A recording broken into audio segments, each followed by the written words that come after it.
minutes of speaking. So each speaker will have 2 minutes rather than 3. I apologize. All right. So our first speaker is Janet Way.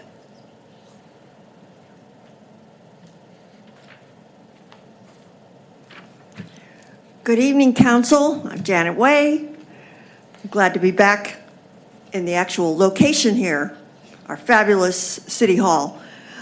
I'm with Shoreline Preservation Society, and I wanted to speak on the agenda item B, discussion of potential Westminster Park design process. I would, of course, want to speak in favor of the process that you're undertaking there, but I want to specifically mention that Westminster Park and several other parks need attention and funding in order to help remove refuse that is left in some of these parks. In particular, Paramount Open Space has a lot of junk left over. A lot of it is just kind of buried. We've been in the process of removing some invasive weeds with a grant, but there's a lot of junk there underneath the fill dirt that was put there by Mr. Little way back when that's what they did, was fill things in with junk. And I'd like to just get rid of that stuff.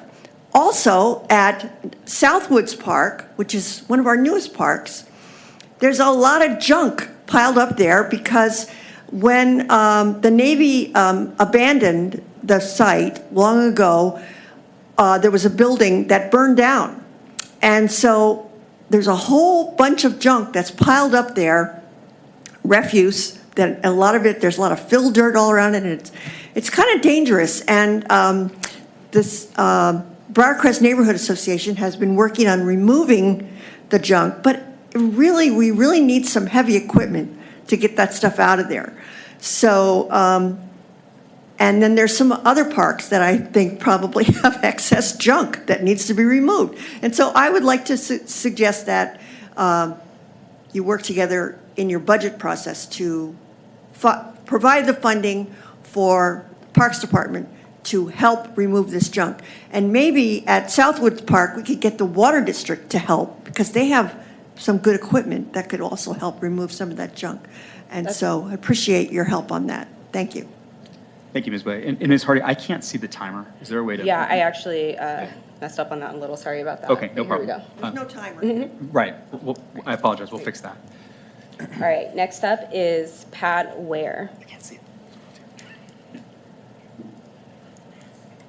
Good evening, everyone. I'm Patricia Weber, resident of Shoreline. I'm going to echo a little bit of Janet Way's statements. I was also a volunteer helping to clean the Southwoods Park. And I wanted to bring attention to you that there are very, very large pieces of rusted metal that's not just like scrap wood, it's not just refuse. There are very large pieces that do need equipment to be moved. And I think it would behoove you to pay attention to that because it's a city property. I'm sure there's liability in there. As I saw a lot of rusted metal and machine parts, all I could think of is someone gets hurt, they're going to get tetanus. And I think for your own city liability, it would help if you paid attention to that and helped get equipment to remove. Those are way too big to be removed manually. Even though we had such good volunteers, we tried to do that. Thank you. Thank you, Ms. Weber. All right, so next up for the people signed up to speak tonight is Mary Ellen Stone. Okay. Is Ms. Stone present? I don't see her. Looking for her. Is she online, perhaps? Yes, I think so. Okay.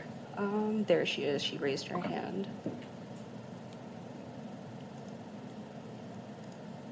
Okay. Mary Ellen Stone, resident of Shoreline in the Richmond Beach neighborhood.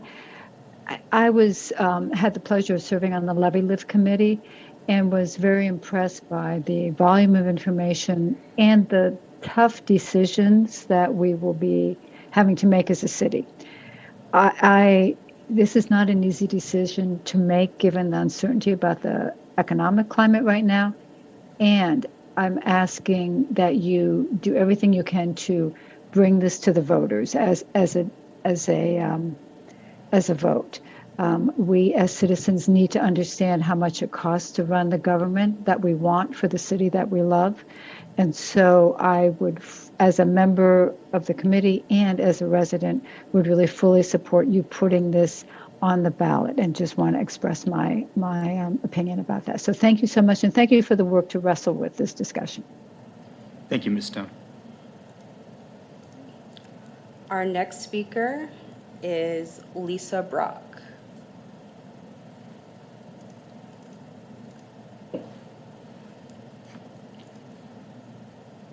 Hello, my name is Lisa Brock. I'm a resident of Shoreline. I was a member of the Citizen Advisory Committee of Shoreline residents about whether the city should request a levy lid lift in November of 2022. I urge Shoreline City Council to set a low levy lid lift rate for the November 8th, 2022 ballot. Shoreline residents have already voted in 2022 to pay higher taxes for schools and parks. Shoreline residents are also now impacted by inflation with higher prices for gasoline, food, and housing. At the prior June 27th City Council meeting, several council members supported a levy lid lift rate of $1.40 per $1,000 of assessed property valuation. This would be a 24% higher property tax rate than the current rate of $1.13. Even a lower levy lid lift rate of $1.30 would be a 15% higher property tax rate. Shoreline residents may reject a November 2022 ballot proposal that substantially increases property tax rates. This would cause the indexing of city government revenue to revert to a 1% increase per year rather than to continue with the Consumer Price Index, CPIU, as the limit factor for revenue increases. With inflation at almost 10%, a 1% limit factor would mean a substantial decline in inflation-adjusted city revenue for future years. This may impact the city's ability to provide essential services. City Council should not gamble with Shoreline's future. Even if the levy rate on the November ballot remains at $1.13 as it is improved by voters, the city will benefit by continued indexing of the revenue to the Consumer Price Index. City Council should set a low rate for the levy lid lift that Shoreline residents can afford. Thank you, Ms. Brock. Our next speaker is Jeff Dyriki. And Mr. Wayne, we won't pass you. I'm not sure what happened. We'll come to you at the end, okay? Yeah, yeah. Hello, can you hear me? Yeah, please go ahead whenever you're ready. Excellent. I would like to comment on item 8A, the levy lid lift. And mostly I would like to point out that, well, it's interesting, levy lid lifts are computed in a strange way in that the first year of the 6 years, the ordinance sets the levy rate, whereas in the remaining years, it sets a limit on how much the total revenue collected can increase. Currently is being proposed a rate of $1.39 per thousand. That's a 23% increase in the rate, the current rate of $1.13 per thousand. That's just the increase in the rate. You have to multiply that by the increase in assessed values to compute what the actual increase in net revenue will be. The latest figure from the county assessor's office estimates that assessments are going to go up 17% as total assessments between the 2021 assessments and the 2022 assessments. Those are the assessments that we'll all be receiving postcards in the next couple months with those assessments on it. Those are the assessments that are used to compute the 2023 property taxes. So those are the ones that matter. The assessor probably has a pretty good handle on what the increase will be now because they're mailing out those postcards in just a month or two. And they say a 17% increase. So you have an increase in assessments plus an increase in the rate. 17 plus 23% is 40%, but actually they compound like bank interest. They're multiplied by each other. So that's a net 44% increase in net revenue. in the taxes that we pay and the taxes that the city collects for the general fund. That's quite a bit as I don't know if you can see me, but here's a plot that Debbie Terry just sent to Councilmember Mark, and it shows it pretty dramatically. Even though the city's estimates of the net revenue increase, I believe, are a little low. Thank you, Mr. Thank you. Degregui. Thank you. And I will note that we did receive your email and it was distributed to council. That's my third email. That's Thank right. you. Yeah. Our next speaker is Kathleen Russell. This is Kathleen Russell, resident of Shoreline, on behalf of Save Shoreline Trees Advisory Board. We understand the TMP prioritization will determine the projects that are implemented in the next 20 years.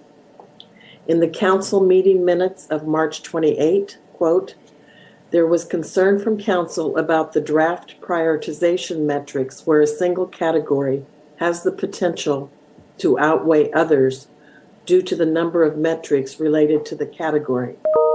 End quote. Save Shoreline Trees is concerned that the true weight is not attributed to climate resiliency. It is of concern that greenhouse gas emissions has been moved from climate resiliency and applied to multimodality and connectivity. This reduces the points applied to the goal of climate resiliency, which drops to the lowest position. 2 points are applied to the critical urban heat island effects. We ask, one, that there be an inclusion in the TMP that the community feedback to the city supports climate resiliency as the third highest goal after safety and connectivity. And two, that the final decision regarding the prioritization of the TMP goals be delayed until after the council hears the Environmental Services Presentation 2021 Sustainability Report and Declaration of Climate Emergency on August 1st, which will be followed by a resolution proclaiming a climate emergency on August 15th. We hope the sustainability report and the climate emergency resolution will be included as part of the point system for TMP project prioritization, along with council goals, city policies, and community feedback. Thank you. Thank you, Ms. Russell. Our next speaker is Nancy Morris.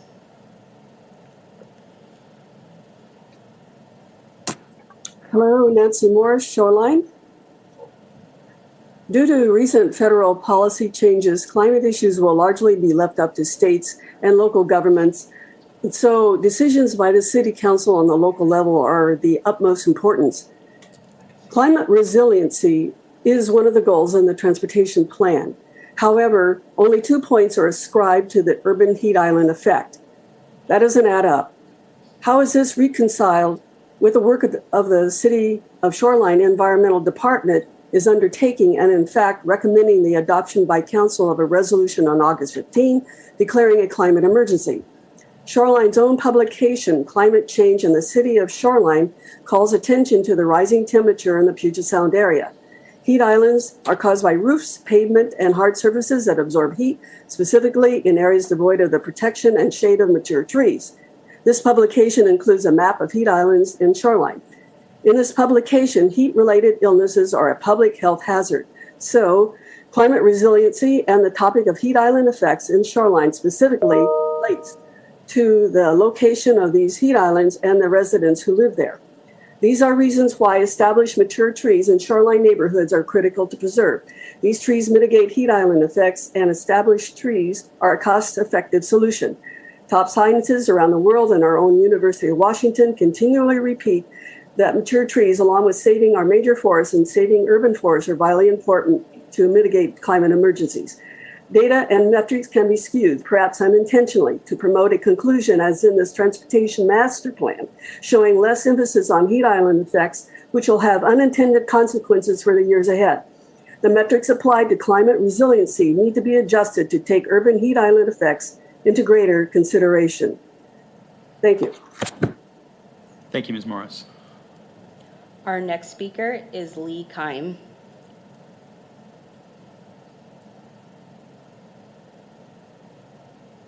Hello, Hello, my name is Lee Kime. I live in Shoreline and Briarcrest neighborhood.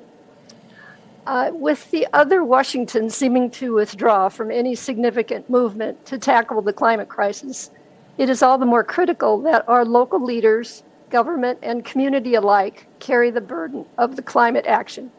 I know this council has recognized in the past that preserving natural systems by limiting global warming must be reflected in the policies of every department of this city. Knowing this, it disappoints me to read the ranking of priorities in the draft TMP and CP transportation element presented to you tonight. Transportation is the nation's and Shoreline's largest source of planet warming pollution, which means to me that these 20-year strategic and high-level documents must rank critical climate issues before all others. Shoreline in 2044 will not be the safe, equitable, vibrant, and climate-resilient community envisioned if the tsunami of possible climate change affecting our world comes true. It can be hard sometimes for us to stay enthusiastic while urging our friends and neighbors to recognize the urgency of the climate crisis and encourage the wholesale changes we can make in our personal lives to avert the worst of it. But strong climate action leadership by our cities will pave the way.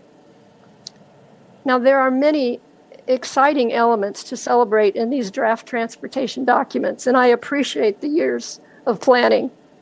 I simply ask that you take this opportunity to apply a vigorous climate-saving lens to your evaluation of these critical processes. Thank you very much. Thank you, Ms. Khan. Our next speaker is Bill Franklin. Good evening. My name is Bill Franklin. I'm a Shoreline resident, and I also chair our Parks, Recreation, Cultural Services, and Tree Board. Tonight, I just wanted to briefly clarify a few things for you. First of all, as a Parks Board, we welcome the opportunity and embrace our mission to be an advisory board to City Council. For the past several years, the PRCST board has highlighted equity as an important strategic goal in terms of parks, recreation, and cultural services, and that equity layer was not robustly represented in our current PROS plan. Of course, there's a difference between equality and equity. Not every park in our city will be equal. Not every park will have a beach. Not every park will have a soccer field. However, every park should have equitable attention and equitable investment across our city. Families and kids that live next to, for instance, Ballinger Open Space Park or Darnell Park, of course, are just as much Shoreline citizens as families and kids living next to our other well-appointed parks. The PRCST board has been trying to highlight the need to bridge this equity gap with park investment throughout all areas and neighborhoods of our city. When we made a recommendation for parks in Prop 1, we strongly encourage property acquisition to shore up our future, since parkland is scarce and becoming more expensive year after year. However, we also highlighted the need to bridge the equity gap at existing parks prior to, or at least concurrent with, investing in improvements at brand new, recently acquired land. We have parks in our system right now that have never received any investment or improvement over decades. The Parks Board would enthusiastically welcome a nice new design for Westminster and would love to see that design and development happen concurrently with all of our other undeveloped parks in underserved areas of Shoreline. Thank you very much. Thank you, Mr. Franklin. Our next speaker is Andy Gregory. Good evening, folks. Thank you for having me this evening. My name is Andy Gregory, and I live here in Shoreline. I'm here today to talk a little bit about the Westminster Park item, which is item 9B on the agenda. During my day job, I work for the Port of Seattle, where I'm Senior Program Manager for Environmental Engagement, and working to support the communities in South King County to collaboratively develop parks alongside their city partners. At night, I'm a father of two, and I live here in the Westminster neighborhood in Shoreline. I'm really excited about the new park that the city was able to acquire just last year, and am looking forward to seeing its development alongside of the rest of our neighbors. We here in Westminster love our neighborhood, but do not have the same access to parks and open space that other folks do throughout the city. You know, specifically, we really only have the Triangle Park in the middle of Westminster, as well as the interurban space, neither of which are really safe places for either my 2-year-old or 8-year-old to play. We have strong neighborhood support here in our community for development. And I think there's an amazing opportunity here to really draw upon the strengths of our local community, as well as some of the development that's happening locally, to see if there are some creative public-private partnerships that we can develop through a groundswell of community support. I think that this sort of an innovative approach would really go a long way in terms of developing the park without taking resources from another space. I'm here today virtually. I've got a head cold which prevented me from coming in person, but there are several other members of our community who are interested in supporting this effort as well. I've already signed up to be the forest steward for the space, and will be taking a training in the next couple of weeks with Forterra. So in closing, I just support moving forward with collaborative and creative solutions to develop the park. Thank you, Mr. Thank you, Mr. Gregory. Our next speaker is Derek Blackwell.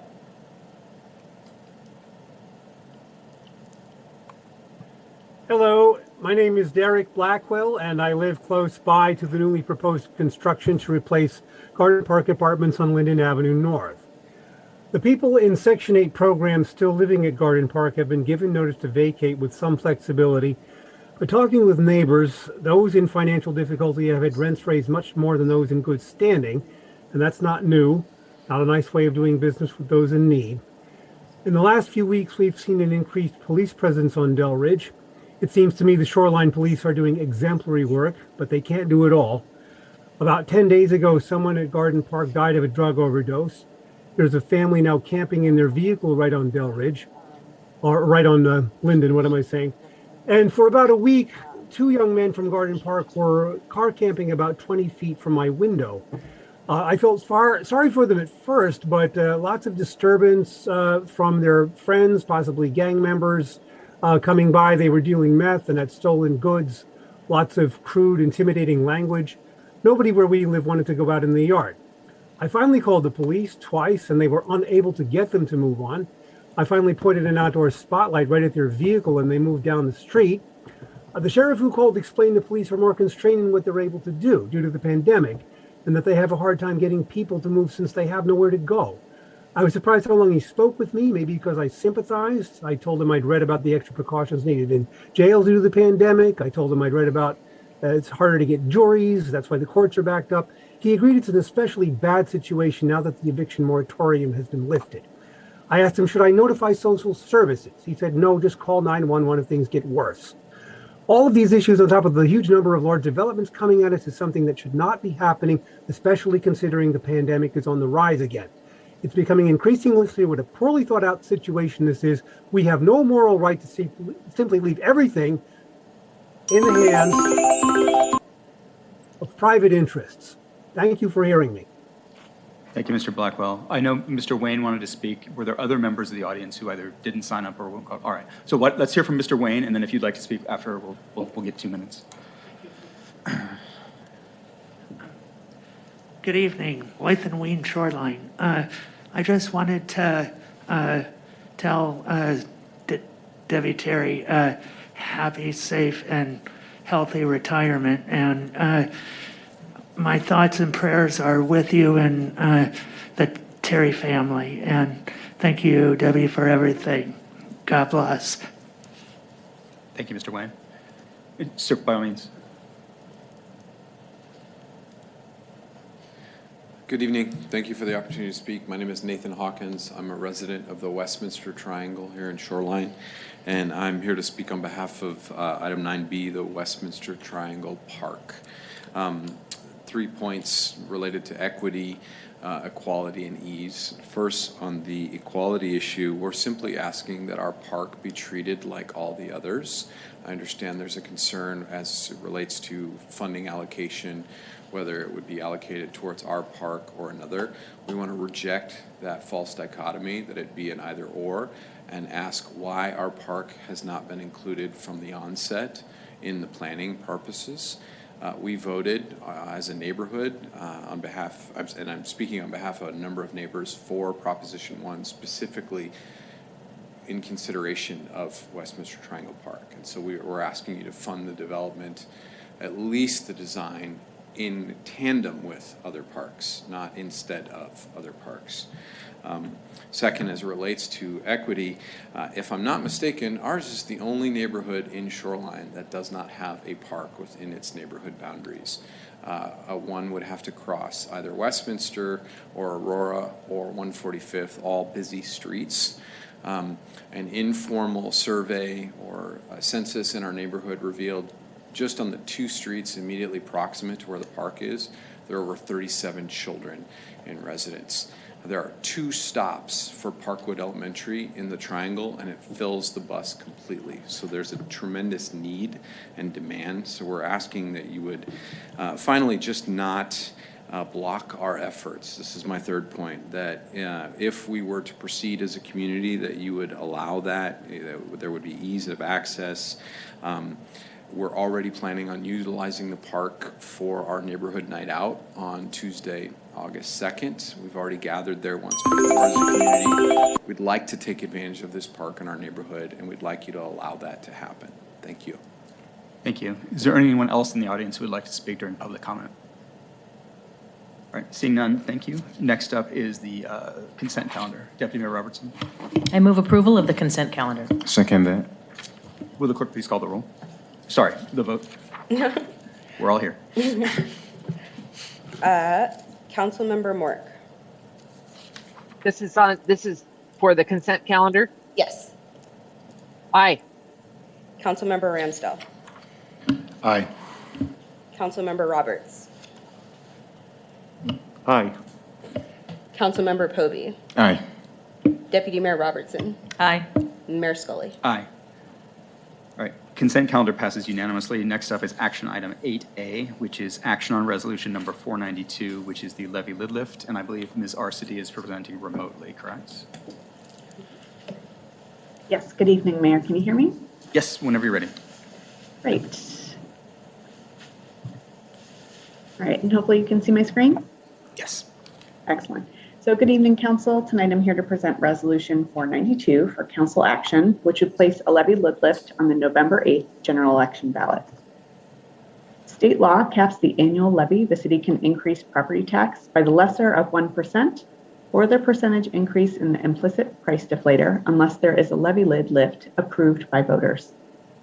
Shoreline has had 2 successful levy lid lifts, with the first passing in 2010 and the second in 2016. The first rate was set at $148 per $1,000 of assessed value, and the second rate was set at $1.39. Both of the annual lifts were tied to CPIU. The current levy lid lift expires on December 31st of this year. This figure depicts how $1 of Shoreline's residents' property tax is spent. The city's share, which is shown on the left-hand side of the screen, is 11 cents. Shoreline schools receive 34 cents and state schools receive 27 cents. King County receives 12 cents and Shoreline Fire receives 8 cents. The King County Library, Port of Seattle, EMS levy, and Sound Transit combined received the remaining 8 cents. As a reminder, the city's operating revenue is made up of several different sources. This graph shows the 2021-22 biennial budgeted revenues by percentages. The largest blue wedge shows the amount brought in by property taxes, which at 28.3% is about a third of the operating revenue for the city. This chart shows the 2021-22 biennial budget expenditures by percentages. Many of the city's expenditures grow at a higher rate than CPI. For example, the largest blue wedge on this chart is public safety, which makes up 34% of the city's operating expenditures. The majority of this is the cost for the police services. We know that the upcoming police contract will grow at a higher rate than inflation due to rising insurance costs, the implementation of body-worn cameras, higher fuel costs, and salary increases. Last week, the King County Assessor's Office shared a preliminary estimate of the 2023 assessed value forecast. The assessor is currently estimating a 17% increase from the 2022 values instead of the 12% staff included in the last update of the 10-year financial sustainability model. This will take Shoreline's median assessed property value from $625,000 in 2022 to $731,300 in 2023. If the levy was set at $1.40 per $1,000 of assessed value, this would mean that the city would likely collect $900,000 more in property tax revenue than was in the forecast.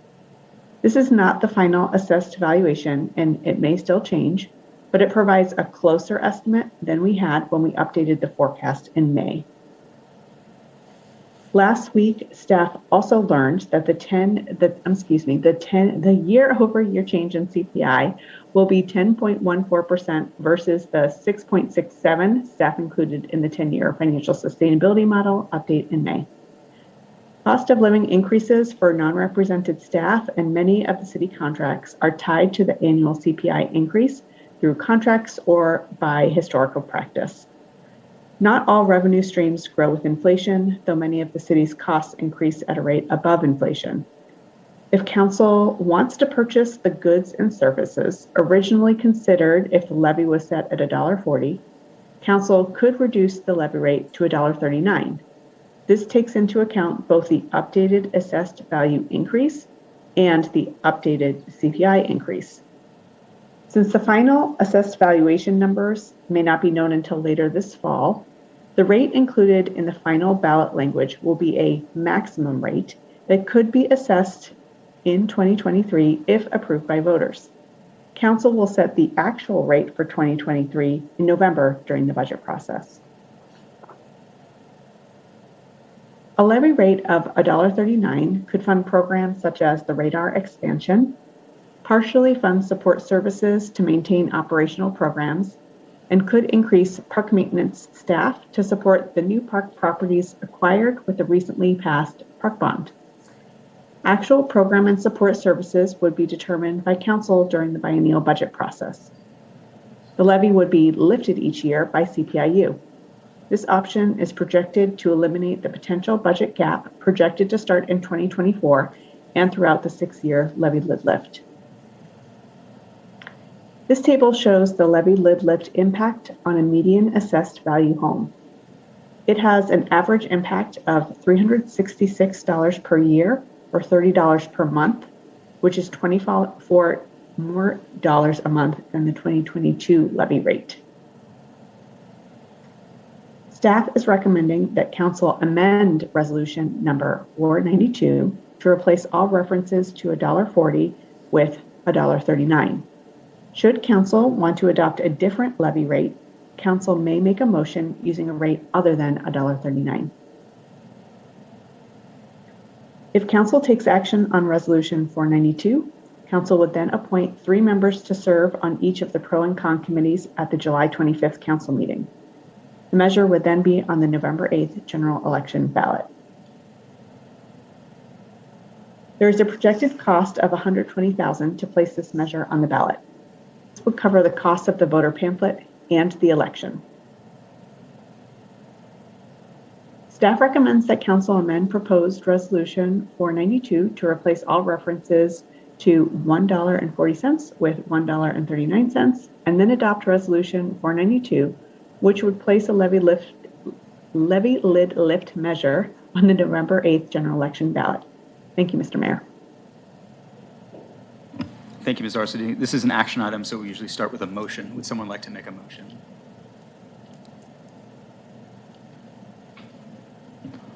Councilmember Roberts, sorry. I move adoption of resolution number 492. I second that.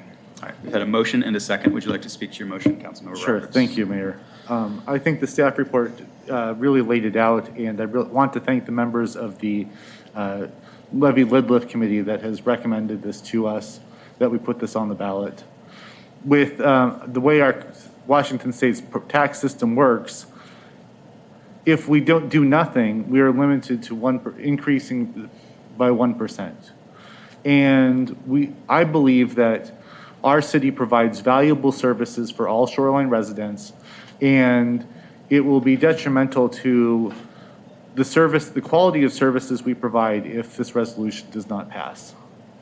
So, and we are limited to increasing property tax revenue by 1%. So I believe that this is an important thing that we do, and I know that we as a community and as a council have always advocated for changes to that at the legislative level, so we do not have to continually ask the voters to provide the quality services that our community expects. Thank you, Mayor. Thank you, Councilmember. Other comments or motions? I have a Councilmember question. Roby. Yeah. Thank you, Mayor. First of all, thank you for the great work done so far. A lot of variables. My question is related to the reduction. So we had gone through, statistically looked at the numbers and everything, and we know that the assessed value, of course, is one of the variables or the driving factors to arrive at the conclusion of this amount. So what really is a key factor in reducing it to 1.39? So it's both the assessed value that is going up and the CPIU is going up, but because the assessed value the increase is so great that we were able to look at the same goods and services and would offer to council that if you reduced it by a penny, that you would still be able to purchase the same goods and services that we had previously outlined with the previous forecasts in the 10-year financial sustainability model.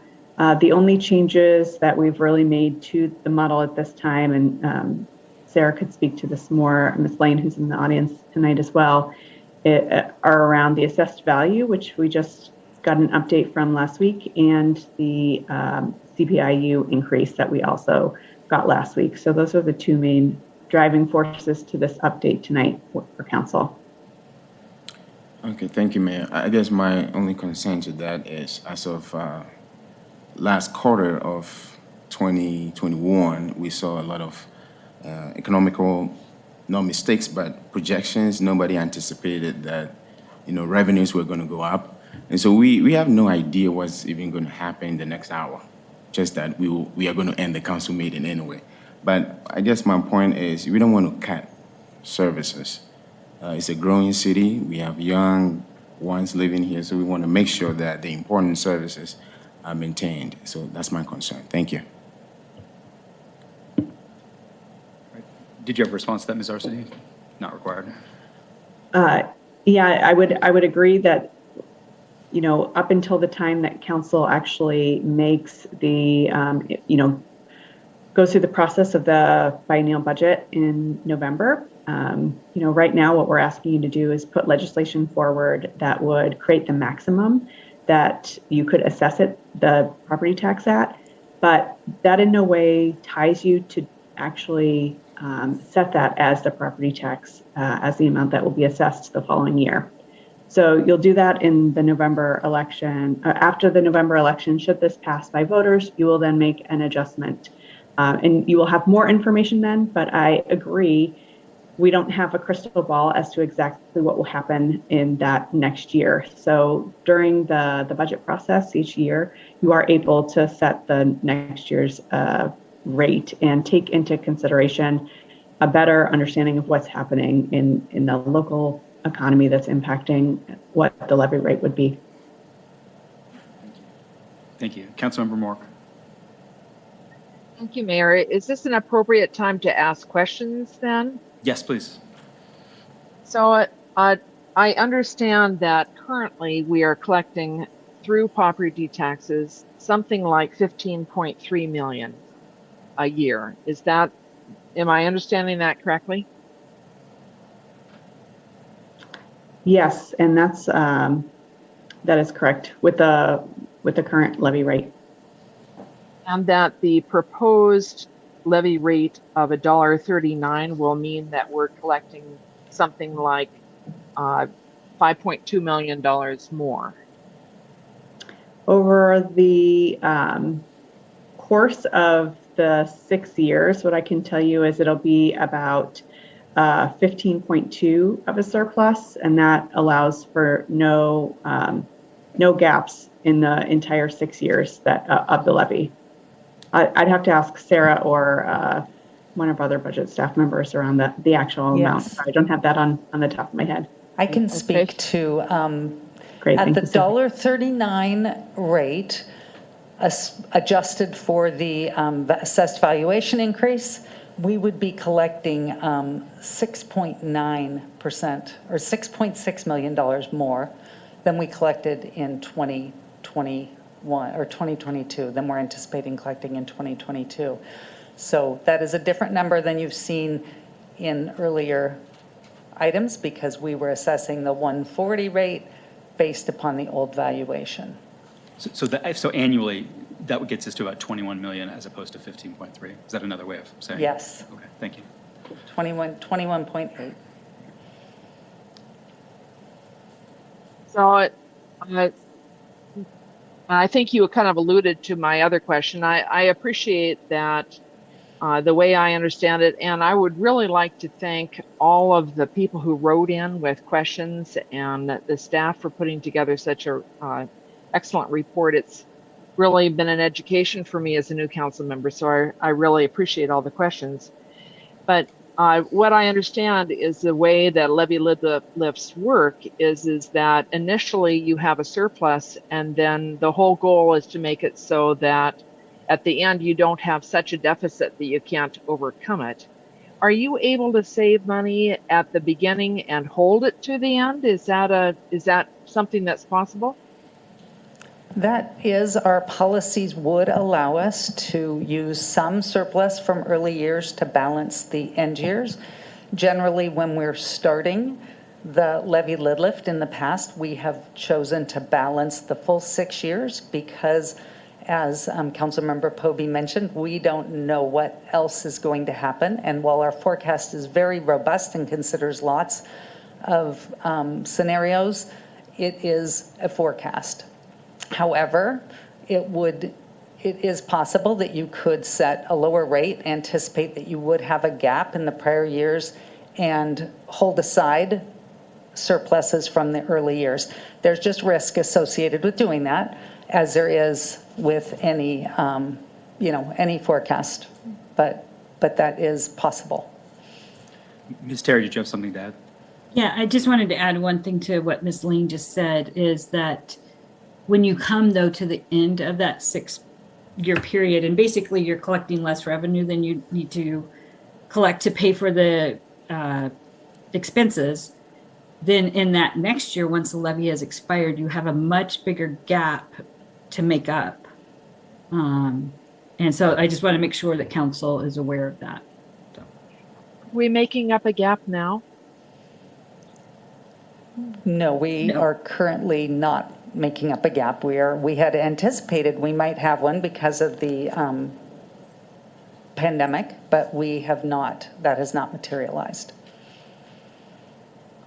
I'd also just like to remind council too that we've used surplus in the past for one-time expenditures for a number of different essential projects or developments, as well as investments in technology and things like that. So we haven't budgeted those typically, but know that those will come up. And that's another way that we try and be fiscally conservative, but also mindful of being good stewards of the funds to use them for purposes that really bring value to the public. And I completely understand that. Any prudent group trying to manage a budget must have a surplus of some form to handle emergencies, even us in our households. So I understand where you're going from on that. I was just trying to understand the one graph that you had in the documents showed a little bit of blue at the end and red at the beginning. So I assumed that there was a crossover, and it sounds like that is not necessary. You've made it so that you project there won't be a crossover. So with this $6.6 million more than 2022 that you're going to collect, what happens to it? Where does it go? That goes into fund balance, and then council directs how that is used for one-time expenditures or reserved for future purposes. And in addition to the examples that Ms. Arsity explained, one of the other major needs we know we have is grant match dollars for major capital projects. And it's an area where we struggle to find those grant match dollars, so that, as well as our city maintenance facility, which has been using, we've been setting aside fund balance, but we know that there's a significant additional amount. But that, of course, is under council's discretion during each budget process. And again, I can appreciate how that goes. I think the other part, though, that is not being as voiced is the concern with inflation and people's pocketbooks. I understand that we have 19% of the population of City of Shoreline that's over 65 that presumably is living on a fixed budget. And this is complicating, so we're all living through this every day ourselves as we try to accommodate the inflation that's here. And we can appreciate that there are many things we would like to do, but may not be able to do right now. And I'm just very sensitive to that. It's my understanding. So what I was hoping to do was to propose a number that would cover the existing city services. So there'd be no reduction in what the city currently does and radar. Is that number $1.35 or some other number? That is $1.35. And I propose to replace, can I move? Do I say I must make a motion? I think I'd figure it out, but the cleanest is I move to. Okay, I move to replace all references to Ordinance 492 from $1.40 to $1.35. Is there a second to that motion to amend? Mayor, I'll second for the purpose of discussion so we can talk about it. Okay, so motion and a second. Councilmember, would you like to speak to your motion? And at this point, we should keep discussion related only to the motion to amend, just so it stays clean. So again, my concern is that we have inflation. We have, as the commenters have made, we also have just recently voted in other bond measures. We have increased valuation. All of those things are weighing on people's mind. And the most important thing, as Ms. Brock was mentioning, is that this passes. It would be a terrible thing if we fail to pass this levy because we've set the rate so high. And I appreciate $1.35 is only very small, marginally less than $1.39, but to me it sends the message that we in city government are understanding the financial pain that many of our citizens are undergoing and are tightening our belt as well as they are needing to, and that's why I propose this. Further discussion related to the motion to amend? I have a question. Please. Ms. Lane, how will the AV, if it stays 17% or even reduces, how is that going to affect the forecast based on 135? Actually, I think Ms. Arsity has a slide that shows this option. Okay. Do you want to walk through it, Christina?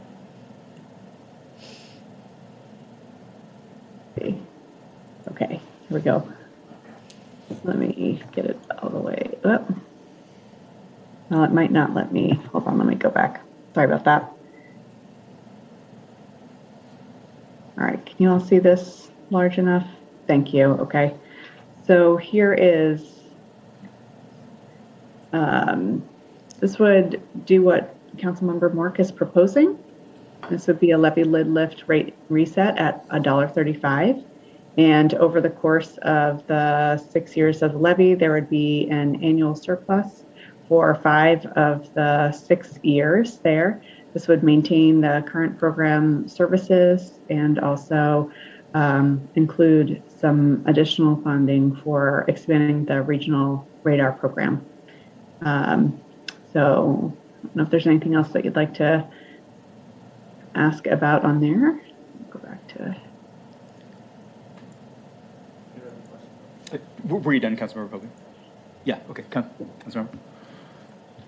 Thank you. Just on this chart, just to help make sure we're all on the same page, when we look at projected expenses, the red line and the bottom line on the chart, this, as you said, this does include the radar and projected increases, baseline increases, inflation for city services. Exactly. That's based on the 10.14 CPI.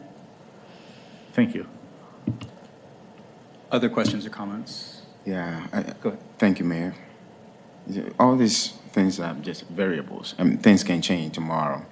And it's always, I think, ideal to stay protected or defensive when it comes to forecasting or budgeting. So I would rather go on the higher end and not even try to break even than go lower.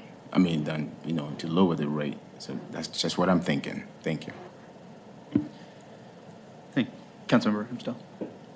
I just wanted a point of clarification. My understanding is that the 10.1 CPI is kind of based on data from the last 2 months. Is that correct, or is that? It's a June to June, so it's the full year. The change from June of last year to June of this year for the Seattle, Tacoma, Bellevue region. So it's our Puget Sound CPIU, and it is what generally we have our contracts are tied to, many of our contracts, as well as it is what we use for cost of living adjustments for staff, or as a starting point for those. Okay, that's helpful. Thanks. I was concerned that it seemed like the gas prices are a big kind of generating a lot of that inflation, and yes, gas prices seem to be going down. So I would kind of expect the CPI would start going down as well.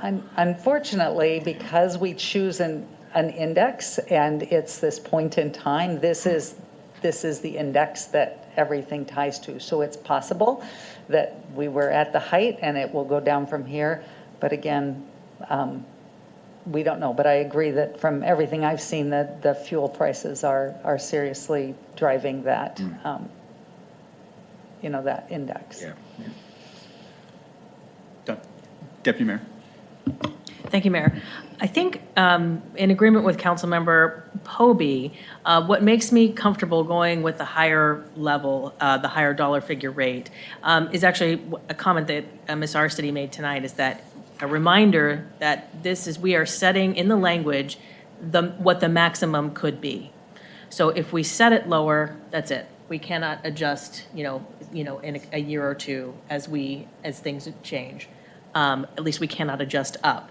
But we can always adjust down. And if that is a conversation truly that we are having annually as part of a budget process, that makes me very comfortable sticking with the higher dollar figure number for the language of the levy lid lift that we go to the public for, and then being very responsible about checking in with that on an annual basis.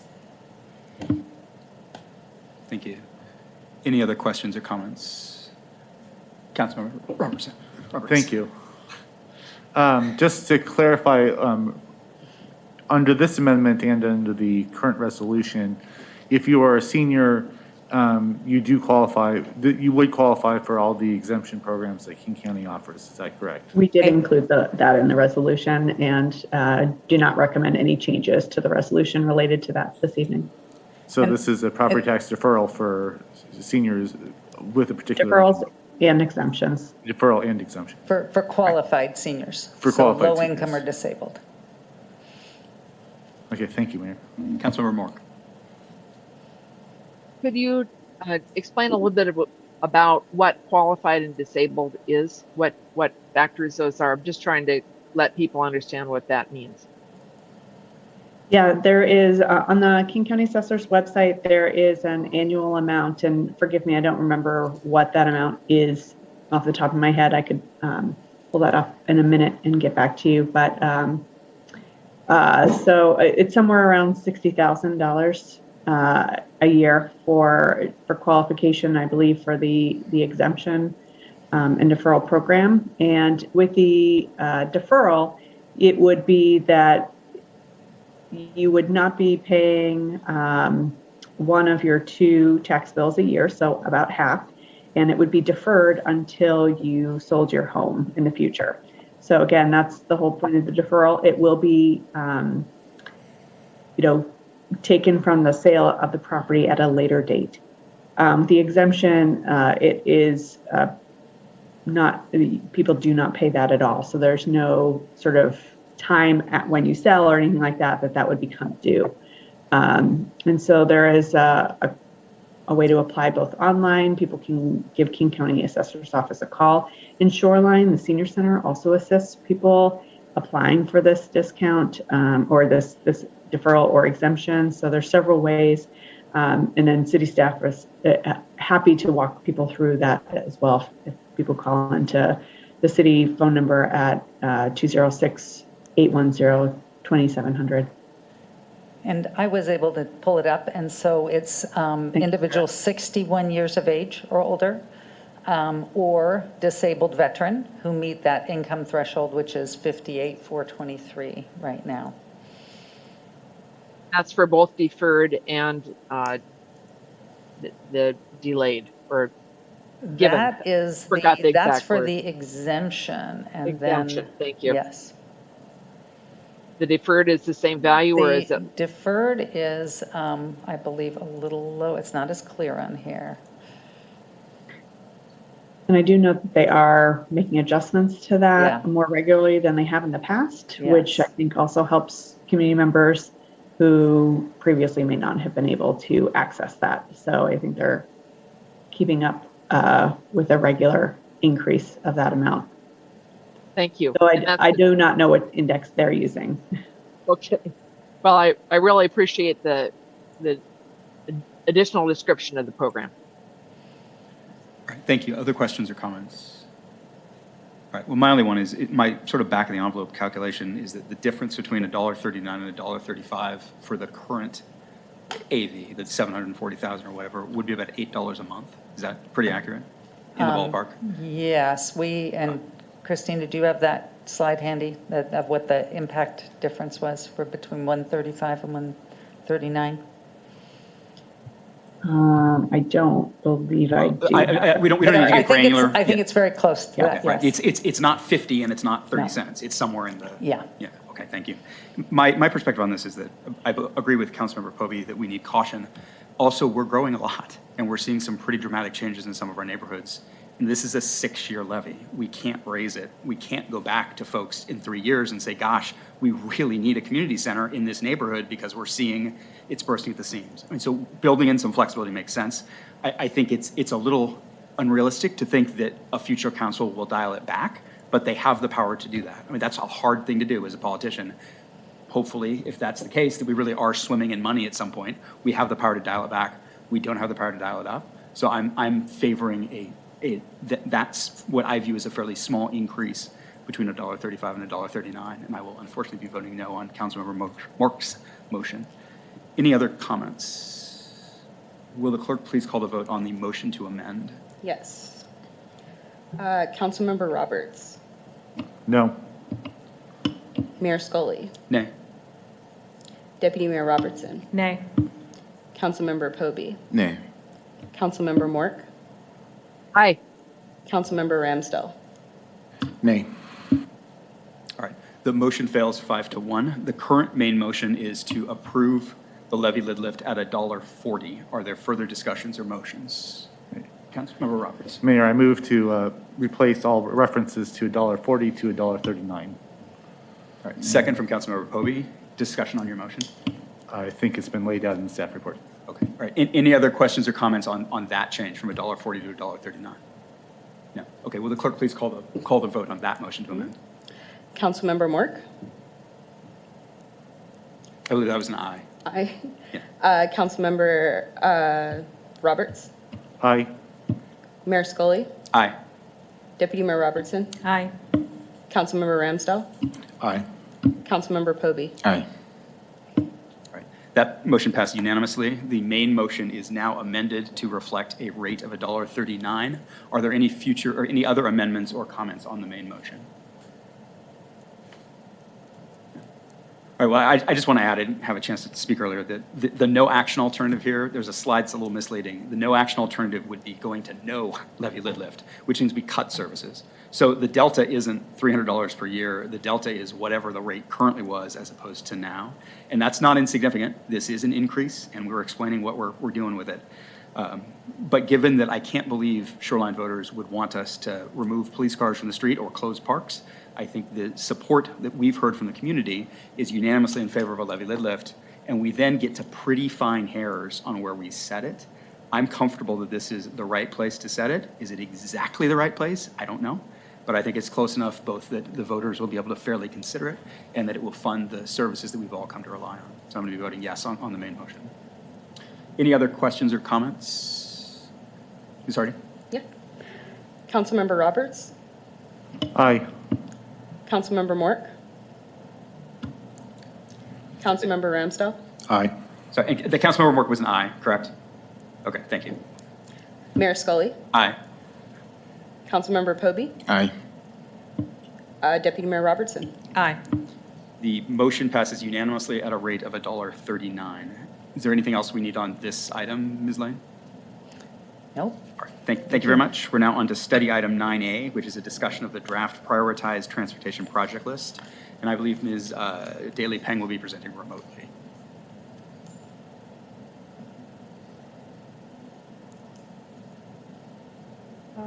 Yes, good evening, council members. I am just trying to find my camera and share my screen.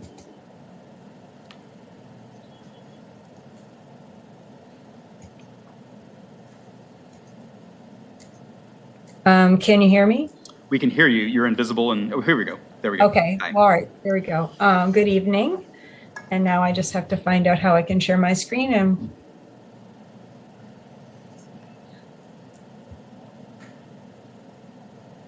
I can share for you as well if that's helpful.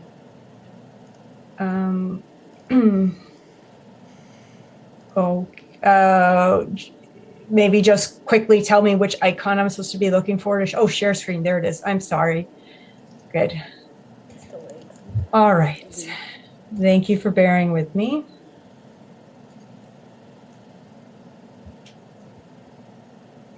Good evening, council members. My name is Nora Daly Peng, and I'm the city's senior transportation planner.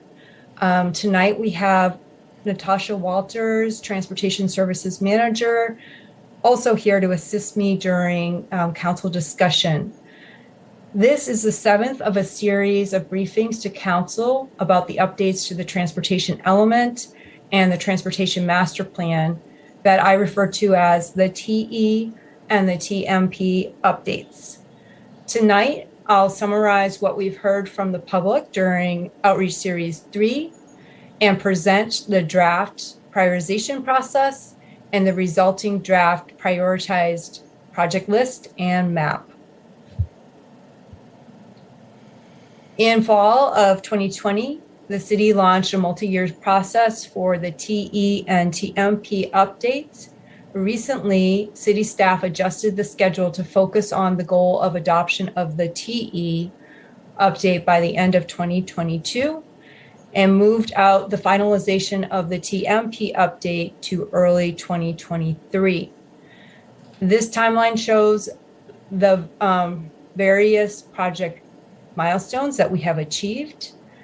Currently, the team is preparing the Outreach Series summary report, as well as preparing a preliminary draft of the TE updates. The project team conducted Outreach Series 3 between April 19th and May 16th to share what the city had heard from the community to date and get feedback on the draft modal plans for walking, biking, taking transit, using shared use mobility hubs and driving in Shoreline. The team also asked for input on the draft prioritization metrics and performance measures. Overall, 427 people participated in the survey. We're currently preparing a summary report of Outreach Series 3 results that will be posted to the project webpage this summer. To engage with underrepresented community members, the team displayed pop-up outreach materials and comment cards in places where people could encounter them in their daily lives, like schools, libraries, and the recreation center. The city shared the draft of automobile, pedestrian, bicycle, transit, and shared use mobility hub plans during Outreach Series 3. And the draft survey asked the public their opinion on whether each plan provided too little, too much, or just the right amount of accommodation for the specified travel mode. While there was a wide array of opinions on the appropriate level of accommodation for each travel mode, as you can see from these bar graphs, most of the survey participants felt that the draft modal plans would provide the right amount of improvements for each mode. Having clear, defined goals will help the city accomplish the transportation vision. The TE and TMP's 6 goals are safety, equity, multimodality, connectivity, climate resiliency, and community vibrancy. These goals were influenced by public input received during Outreach number 1, and on May 24th, 2021, Council agreed that the city staff's recommendation for the TMP vision and goals. To gain the community's input on the prioritization process, the Outreach Series survey asked participants how important each of the draft priorities were to them. These aggregated survey results show how participants valued each priority, with safety being the highest priority and community vibrancy being the lowest priority. Since the city operates within a finite set of resources, it's important to develop a transparent, equitable, and data-driven process for prioritizing the implementation of transportation projects over the next 20 years. Building on the transportation goals, the team assigned a draft point system to the prioritization metrics based on council goals, city policies, and public feedback. The intent is to use the prioritization metrics to score a list of potential transportation projects to see if they are high, medium, or low priority. Ultimately, the team will use the prioritization results to develop a draft financially constrained list of priority projects to be included in the TE and TMP updates.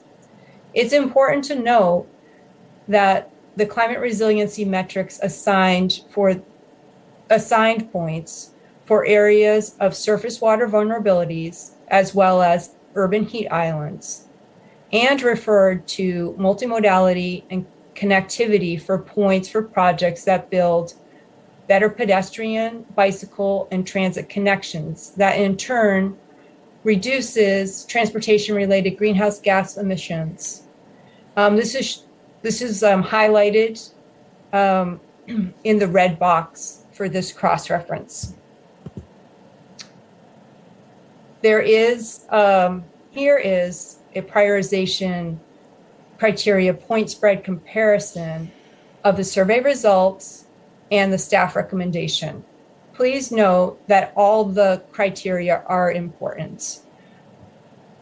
While staff's recommended approach to prioritization criteria point spread differs from the survey participants, it aligns with most of the participants' top priority for safety, and similarly ranks the majority of participants' priority for community vibrancy as a low priority. While most of the survey participants marked equity as a 4th place priority, Staff recommended equity as the second highest priority because it is a council goal.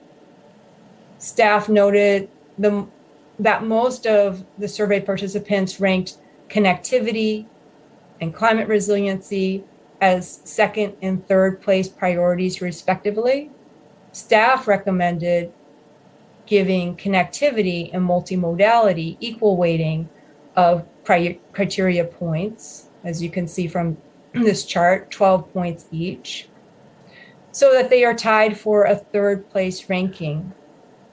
While the staff recommended placement of climate resiliency appears last in the ranking, it is important to note that connectivity, multimodality, and climate resiliency are interrelated criteria. The climate resiliency criteria is set up to award points to projects in areas of urban heat island and surface water vulnerabilities, and cross-reference multimodality and connectivity for assigning points related to promoting walking, biking, and taking transit. Becoming an anti-racist community is a council goal that requires taking actionable steps towards equitable outcomes. Over the past several years, the city has reoriented its efforts to seek equity and social justice in Shoreline, and this emphasis is reflected in the approach to the TE and TMP updates. From the beginning of the process, discussions among city staff, the public, the Planning Commission, and the City Council has focused on equity, including how to move beyond status quo and ensure that all people, especially those whose needs have been systemically neglected, are well served by transportation investments identified in the TE and TMP update. The composite map shown here of draft equity priority areas identifies where underserved communities live in Shoreline based on age, income, race, disabilities, and language. This composite map indicates locations where projects may be prioritized to promote equitable access for people most in need. Now let's review how we developed a draft project list and where we are heading. City staff started the TE and TMP process by inventorying the existing transportation network. We also developed the vision and goals that I reviewed earlier in this presentation.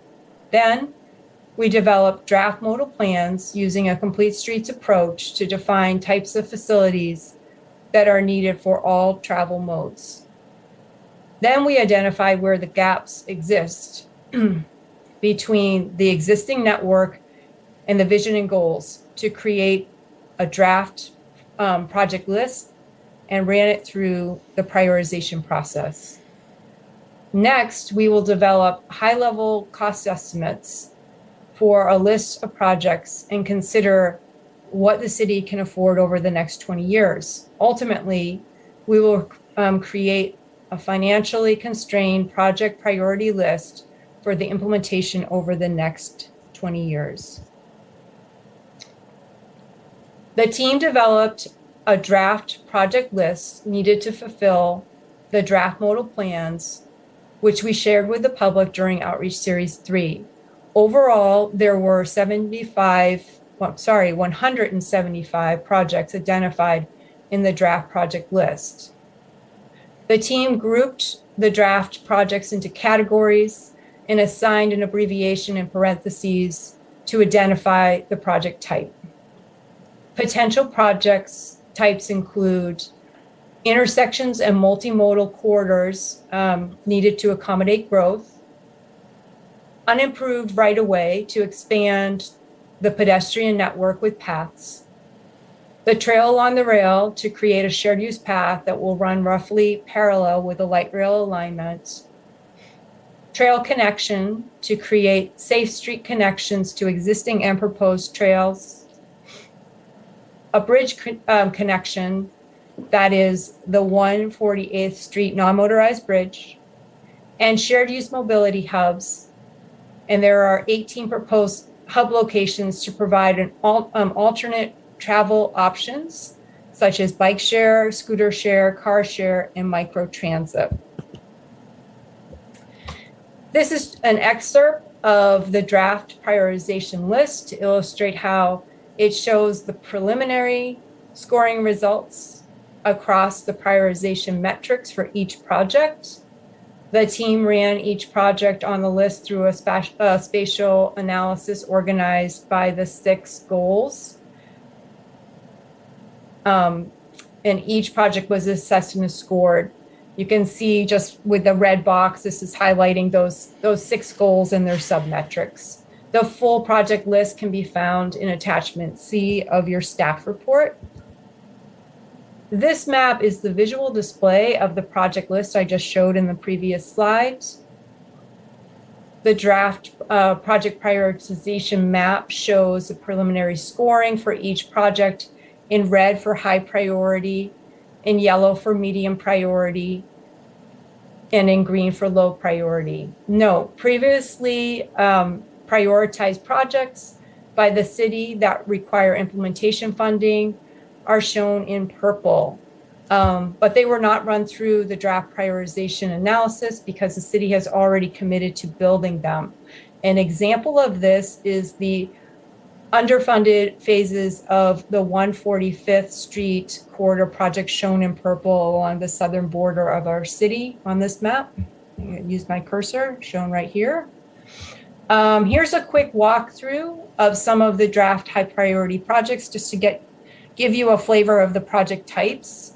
The intersection of First Avenue and 155th is noted to accommodate growth.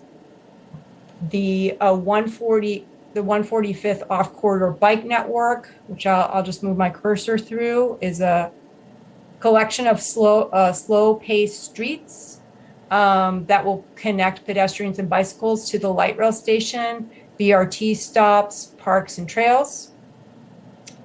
Another high priority project is the 185th Multimodal Corridor project.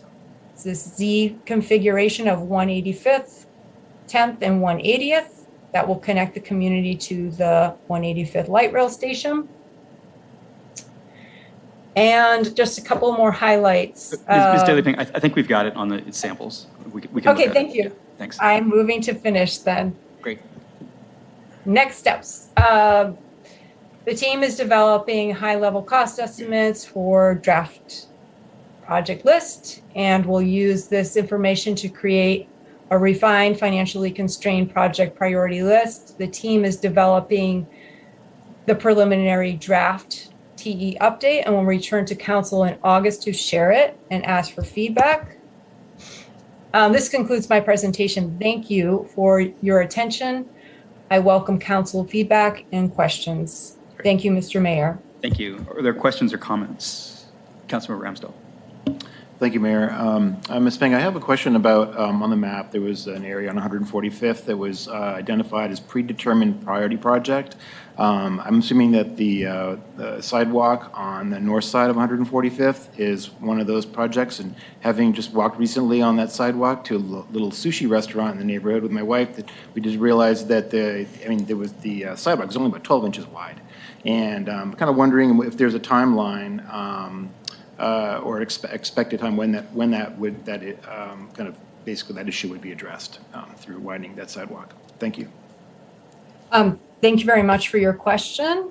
I think I will turn this question over to Natasha Walters that knows the 145th Corridor project pretty intimately.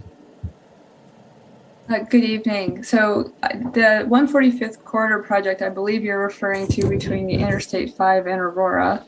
I'm not exactly sure where you were walking. Could you be more specific and I could hone in on timeline? Yeah, sure. Actually, it's further west. It's essentially between Evanston and Westminster Way on 145th. That sidewalk is really only about 12, 13 inches wide, and it's really kind of a dangerous sidewalk on the north end of 145th. And looking at the map, there was a kind of that section was in purple as designated as a predetermined priority project. So I'm kind of wondering what if it's predetermined, I'm assuming that's kind of further along the process than the other ones. So I'm just kind of hoping that it'll be addressed earlier rather than later. Yeah, so we're taking a phased approach to construct improvements, and yes, there will be improvements on the north side of 145th. Our segmented approach, that's a later phase. We're currently close to construction on a phase closest to the interchange. Then the next phase, I'm trying to think where that is. I think that would be the third phase. So that's probably over 10 years out in terms of improvements because of how funding is available and how we're phasing the construction of the project. But you never know. Could be lucky. Could come Thank you earlier. very much. Councilman Roberts. Thank you, Mayor. Just a couple quick questions, or at least I hope they're quick.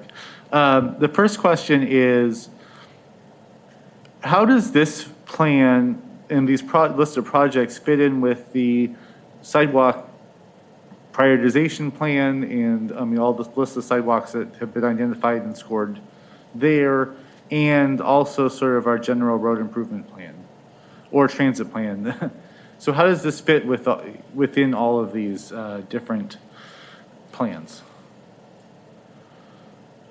Thank you so much for your question. So I really did a brief on our process, so I'm so glad you asked for this a little more detail. So in order to build that list of 175 projects, we layered the modal network. So as I mentioned, during our big push during Outreach Series 3 was to debut the draft modal plans for that would be the pedestrian, the bicycle, the transit, the auto, and the shared use mobility hub plans, and we layered those together. The pedestrian network plan includes our city's vision for the new sidewalk network. And we looked at where projects would overlap. So if there was, for instance, a corridor project that needed improvements, we'd also be looking at, is that on the pedestrian prioritization plan for improved sidewalks? And where are the new and planned transit stops along that corridor? And so from there, we put together this list of the 175 projects. Just in tandem, I guess, with that is there is the 2018 Sidewalk Prioritization Plan. That is a whole plan and has prioritization metrics. And our city voters approved on the levy that's going to build 12 of those sidewalk projects. So that part is a given, those 12 that are going to be built. And so I use the word layered, a layered network look. I've also used the term a complete streets approach in this presentation, meaning that we're looking for projects and how they serve all travel modes. Okay, I understand, but I don't understand how these plans necessarily work together, because we now have, within the sidewalk prioritization plan, we had all of the sidewalks that we've identified needing to have segments needing sidewalks on them being scored and ranked against each other. Now it looks like it feels like, and I don't know how to read it, or that some of these sidewalk segments are competing against crosswalk projects, they're competing against transit projects, they're competing against shared use mobility hubs, because they're all sort of scored under the same metric and under the same matrix. And so as looking at when we're building our CIP and we're looking at, and for future councils, I mean, I don't see how these plans and programs really work together if we're having sidewalk projects compete against a transit project. Yeah, thank you so much for your follow-up question. I think I know how to respond now, is that the sidewalk prioritization plan, that's, I think is about 75 miles of new sidewalk planned. Those are all standalone sidewalk projects. The TE and TMP project updates is really to look at our transportation network holistically. So as I mentioned again, kind of that layered approach. So those plans really need to work together. We have the sidewalk prioritization plan that has all the new sidewalks planned. And when we did our analysis, if one of those standalone projects also happened to be on a corridor that is in need of multimodal upgrades, roadway upgrades, transit upgrades, bicycle upgrades, that created a draft project. Yeah, thanks. I think I'm still not completely understanding how these things fit, and I think that we may have to have further conversations about that. So I'll just park that there. I will say again, when it comes to the matrix itself, when we have street classification and speed limit, I still think we're double counting, and we should be looking at volume rather than one of those two, instead of one of those other metrics. So either speed limit or more importantly, street classification. I'd rather see volume rather than street classification. Thank you, Mayor. Thank you. Councilmember Mork. Thank you, Mayor. Really appreciate all the time and effort that has gone into this very thoughtful plan. It just elevates the city of Shoreline to have this level of consideration, and I really appreciate it. But one thing I couldn't quite understand is the climate resiliency feedback and your answer for that. On the chart as a survey, it looked like it was rated number 3, as suggested by one of our commenters, that it was after city and connectivity, safety and connectivity is climate. And you indicated that there are aspects of other priority areas that are part of climate. Couldn't you reverse that and do it kind of the same way of saying climate contains part of, the other elements, and therefore have it as a higher priority? I mean, I'd like the statement from the city to better reflect what we got from our survey and of what people think is really important. Is that possible to do? I'd have to get my head around how that would be bundled, but I Can you show me the slide and maybe that'll help? Thank you for the suggestion.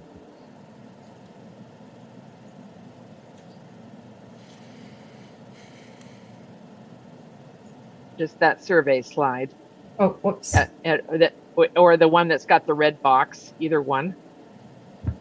So there you see that the survey response had climate resiliency as number 3. And then if you go to the one with the red box that you walked us through, that's right next to this right one, above. I think. Yes, yes. Not that one, though. You just flip past it. It's got the red box. See. Yes, gotcha. So could you, rather than say refer to multimodality and connectivity, could you, in the multimodality or connectivity box, say refer to climate resiliency? Is that one way to do that? Yes, that would be a way to do it. It would be like taking, for instance, in the multimodality metrics, at the point level, it'd all say NA, and then it would say reference climate resiliency. Yes, that would be a solution. Just looking to see if there's a way to reflect the survey results in a way that is consistent. I appreciate that all of these things are very related, and all of them are important, and just the care and the time you spent thinking about each one of them. I'm in awe. Thank you. Thank you. Other questions or comments? Councilmember Pope. Thank you so much, Ms. Payne. I'm excited. At least we will get to see some numbers, cost estimates in August, if that's possible. Been looking forward to that. I don't want to believe that these projects are competing projects because that will confuse me the more. They are all important projects, but I don't think they're competing against each other because they are all capital projects which are individually categorized. Would that be correct?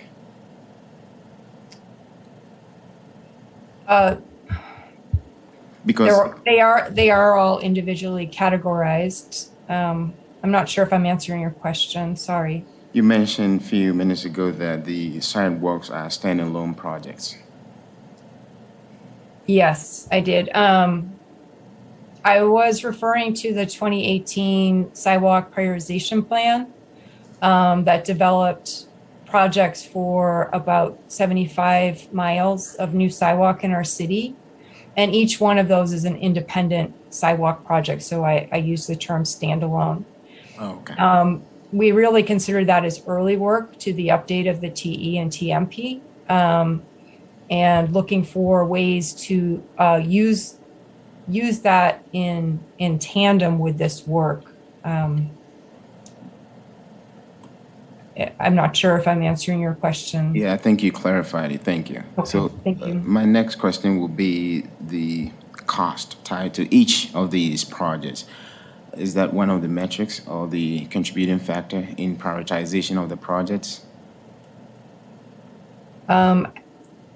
As we're developing this process, we weren't thinking of cost to be an actual metric, but rather a way to understand what our project constraints are. So we are doing a whole financial analysis of our transportation expenses and projected revenues over the next 20 years, and then developing high-level cost estimates of all 175 projects that we have on the list, and then taking those totals and looking at what we can afford. And so this first draft prioritization effort is really just the homework for that study, so that we know that there's always a finite amount of funds, and so that we really need to turn our attention as a city to funding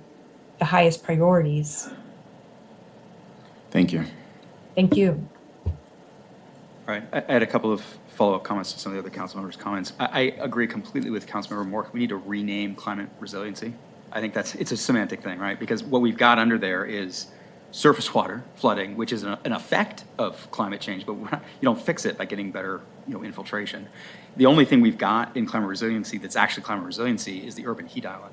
And both connectivity and multimodality are part of it. I mean, the biggest thing we're doing here is for climate, right? Getting folks out of their single-engine vehicles and onto transit or onto bicycles, that's the best thing we can do for the environment. My back-of-the-envelope thought was to rename it climate resiliency dash multimodality, climate resiliency dash connectivity, and climate resiliency other effects, or something like that. Because I agree with the comments that when we say climate resiliency is our last priority on the TMP, that's not our values and that's not our plan. Our plan isn't doing that. We're placing it, in fact, as a high priority. Councilmember Roberts' comments. We don't have one plan to rule them all, and that's an issue. But like when we had this sidewalk bond, we were asking for money for sidewalks, not money for the whole range of projects. So having a list of just sidewalks was helpful. I think we are going to get conflicts, and there's also tremendous potential with a tool this complex to get anomalous results. Something scores a particular way, but there's another project that doesn't score as well, but where people get killed every couple of months. We should be prioritizing safety above all else for that hypothetical. And my solution to that is to be more aggressive than we were with the sidewalk prioritization plan, us to be more aggressive, to say, hold on a minute, we think we're missing a project here, or hold on a minute, we think that should be weighted more. Because ultimately, that's what we do. This is a guide. We're not stuck to it. And I very much wanted to stick to the script on the sidewalk plan, and I kind of regret it, because I think we did get some anomalous results, and that is now set in stone, and that's fine. They're great projects. And my last comment, just on the cost thing, there was a plan, not the TMP, but something else before, that had us repaving Meridian. And it was like $13 million. And council as a whole said, I think we're going to have some other priorities, because that would have been basically the one thing we did, right? So our job also is to say, okay, it's a really important thing, but it means we can't do these other 6 really important, less expensive things. So in any event, I think this is great. And I mean, it's so detailed, and we've just got to be careful that we don't let the numbers drive the policy. We have them inform the policy and not drive the policy, right? I mean, that we think holistically, even though we get a clear set of priorities. So thank you for this. I certainly intend to vote in favor of it, and I hope we do relabel it, because I think that semantic issue caused some confusion in the public. Are there other questions or comments for Ms. Daly-Peng? Thank you very much. All right, so next up is 9B. Thank you very much. Thank you. Next up is 9B, study item 9B. It's the discussion of the potential Westminster Park design process. And I believe Mr. Bohr is going to be presenting in person.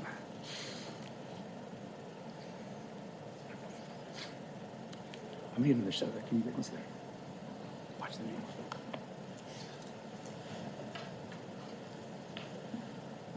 Good evening, Mayor and Council. I am Sarah Lane, the Administrative Services Director, and I have the pleasure of introducing to you Mr. Nick Bohr, our new Parks Fleet and Facilities Manager. And so it's his first time presenting here to Council, so I wanted to take that opportunity to introduce him.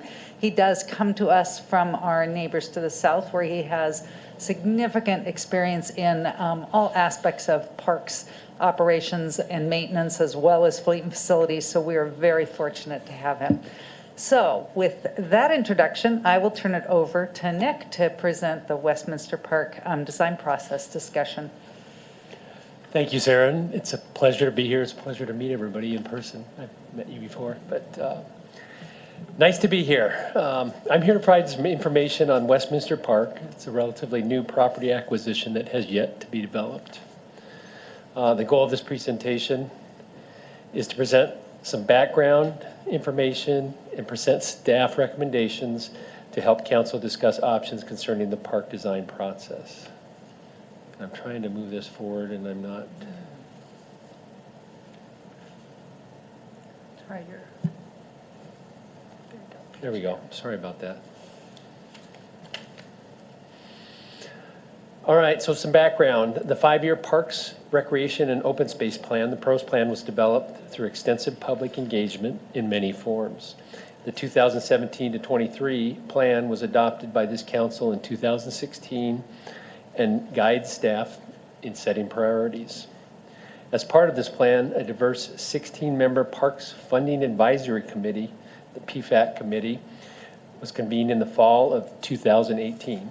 This committee met regularly for roughly 12 months to prioritize projects identified in the PROS plan for inclusion in the parks bond measure, which, as we all know, was approved by voters earlier this year. Part of the bond measure includes funding for land acquisitions. Gosh, I keep hitting the wrong button. I'm sorry, I'm having technical difficulties here.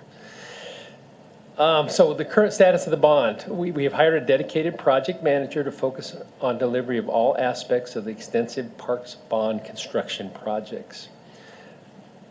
There's 8 construction projects are on an aggressive schedule, which include improvements as well as feature additions. We are planning a kickoff meeting with the Progressive Design Build team, Foreman Methune, later this week. It's actually scheduled for Wednesday. And we anticipate design and permitting through the spring of 2023, with construction beginning next summer.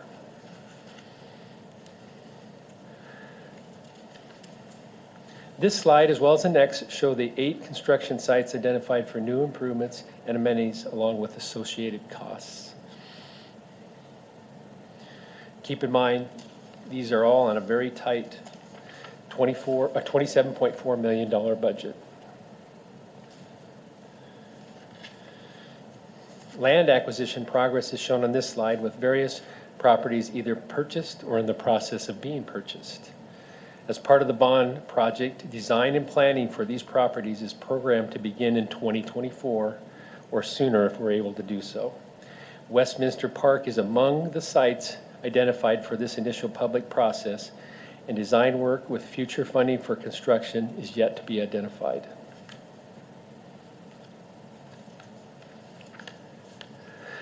So moving forward, if council wishes to continue with the current prioritization and plan for Westminster, no change is necessary. If council would like to reprioritize design and planning for Westminster Park, they would need to redirect staff to amend the contract with Foreman Methuen to delay one of the current bond improvement projects and accelerate the Westminster plan design process. If you were to choose to do so, staff would recommend just delaying Ridgecrest. But however, staff recommends that council not change the current prioritization of park bond projects and continue as programmed. Questions, feedback? Yeah. Thank you, Mr. Borer, and welcome. You're one of many Thank new you. faces we're going to be seeing over the next couple of years. I'm delighted to have you. Questions or comments for Mr. Borer? Councilmember Ramsdell. First of all, I want to thank Mr. Borer and Ms. Lane for meeting with residents at Westminster Triangle about 3.5 weeks ago. I think that was when you met. It was really a wonderful time to get to meet staff and for you to meet residents and kind of hear their concerns about the park. I think one of the reasons why I kind of brought up this issue for discussion was based on safety and equity concerns. And then when in the process of preparing for today, kind of looked through the pros plan. I participated in the pros plan in 2017. I kind of laid out why Westminster Triangle needed a park. The nearest park at the time was 1.2 miles away, which was Twin Ponds Park. We really didn't have a safe place for kids to play. So, and in fact, the pros plan on page 83 had identified Westminster neighborhood as not having access to natural area experiences. And again, on page 88, it was Westminster Triangle was again identified as a neighborhood that did not have access to neighborhood or pocket parks. So the fact that the city stepped up and kind of purchased that property, I know the neighborhood is very, very appreciative that was done through a series of ordinances, and I'm going to refer to some of those ordinances as well. Ordinance number 899, which was passed on September 28th of 2020, said, quote, based on extensive community input that public safety issues necessitated finding other locations for park improvements in the neighborhood. And that ordinance was authorizing purchase of that lot in Westminster Triangle. An ordinance 876, which was referred to in ordinance 899, said, quote, intent of the amendment was to provide more opportunities for addressing the shortages of parks and open space within the Westminster Triangle neighborhood. That ordinance also had mentioned that during the staff report that the passing 899 will resolve the need for more opportunities for gathering and play. Unfortunately, the parking in its current state is not appropriate for either one. The grass is still about 1.5 feet, 2 feet tall, and there's boulders and like little, basically rocks the size of baseballs in there, so they're kind of a safety hazard.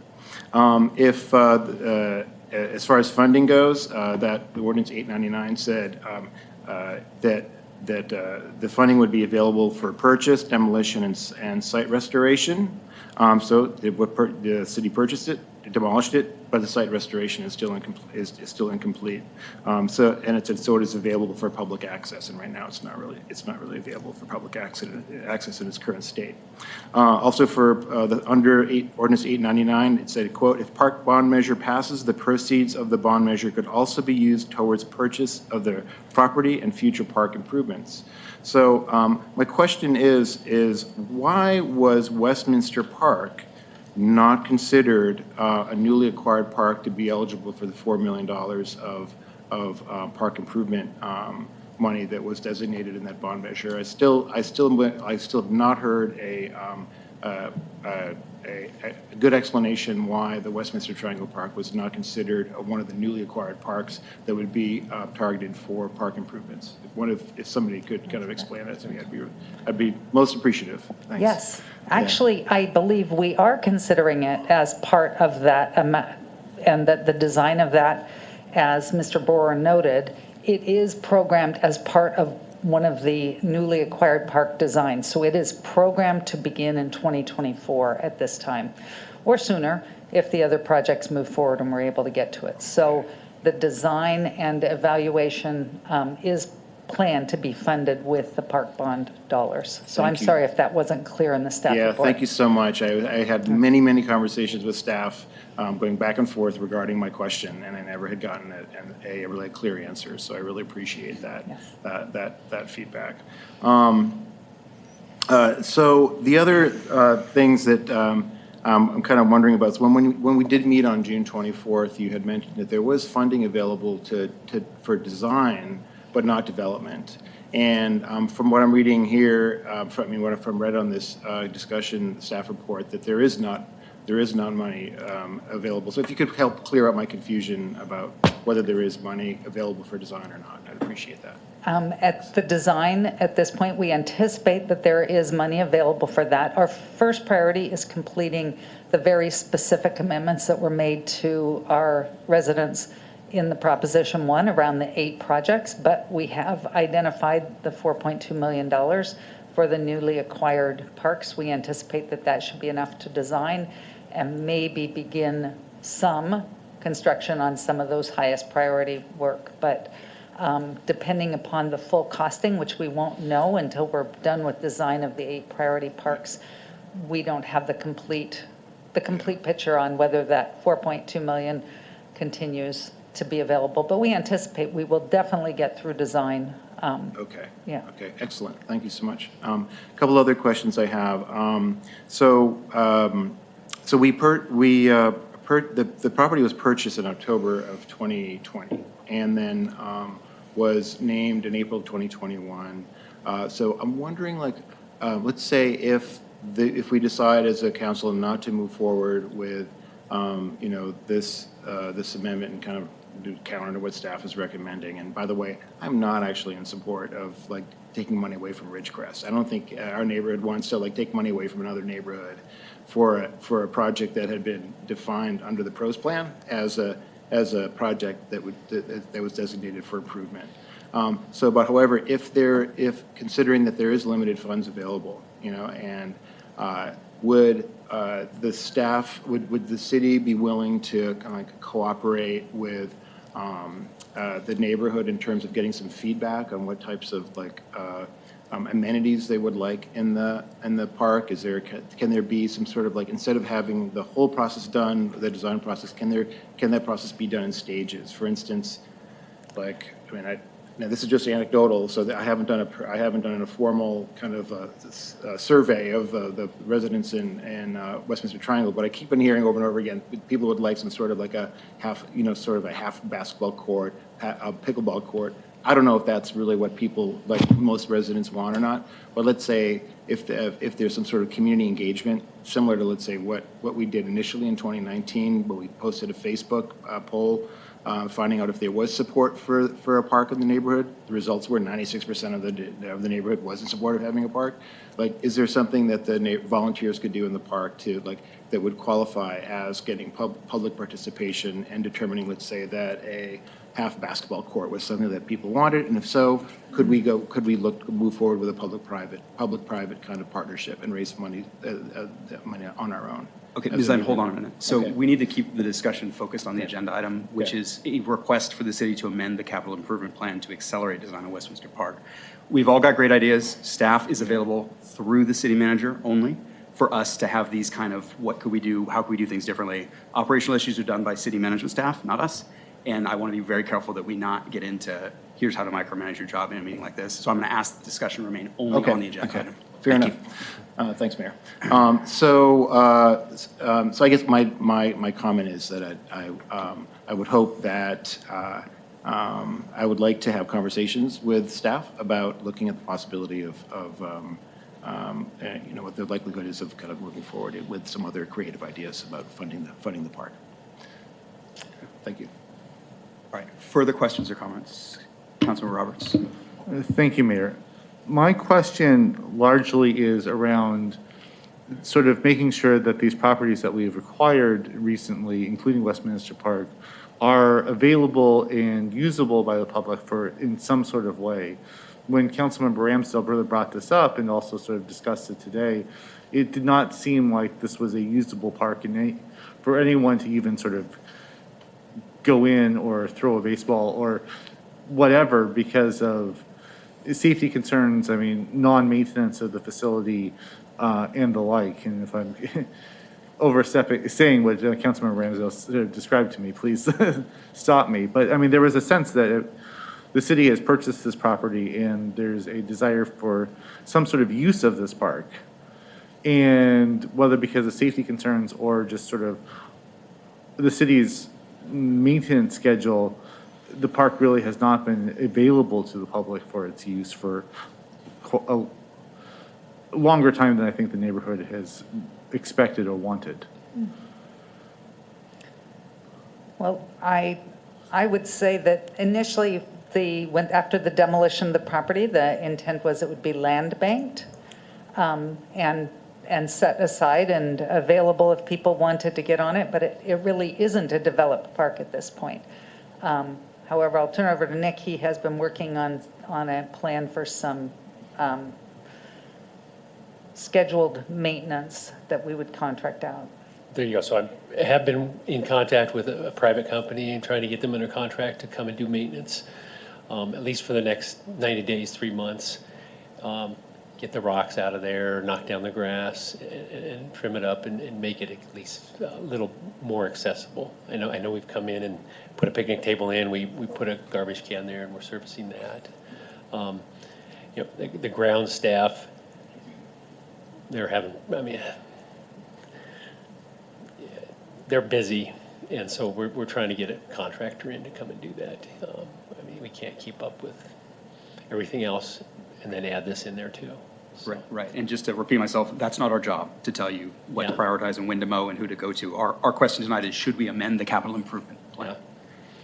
And the reason I'm asking, this question is that, again, when we think about the properties this council has purchased on behalf of the public, there is there's a safety concern. I mean, sort of there's the buildings that may need to be demolished, and then there's sort of this, how do we sort of, even without a sort of a formal design, how do we make sure that they're usable by the public? And I mean, the building was demolished in Westminster Park. I mean, we still have buildings up in some of our other acquired parcels in North City and in Ballinger. So how do we, the policy question is, I mean, how do we know when without getting to a formal design of how to make these spaces active and sort of what the sort of general, it could be a open space, it could be an active recreation place, but how do we make sure that these parcels, how do we turn the purchase of the parcel to something that is, I mean, again, functionally usable by the public, whether it's, again, not necessarily sort of a formal design with a plan or with fully developed trails, but to, I mean, at least use some of the open space. I mean, again, sort of throwing that baseball, kicking a soccer ball, even if it's not a formal, nicely, I mean, perfect field. And I think that depends a lot on the location and circumstances and conditions of the park, especially after the demolition. Well, you saw the list of properties, and they're in various states depending on where they are. Right. I don't know, Sarah, you got any? Yeah, and I would agree. And this one, actually, I think being able to put a picnic table and a garbage can there and potentially have some, some scheduled maintenance during the growing season is great. We have some of the Edwin Pratt Park has some invasive challenges, so we can work with the neighborhood stewards. And I know that Westminster has had a group step up, and they're ready to jump in and get trained, as they mentioned earlier. So that will help as well. I'm not sure that we're going to get that same type of volunteer group from, on Edwin Pratt, but we'll certainly try.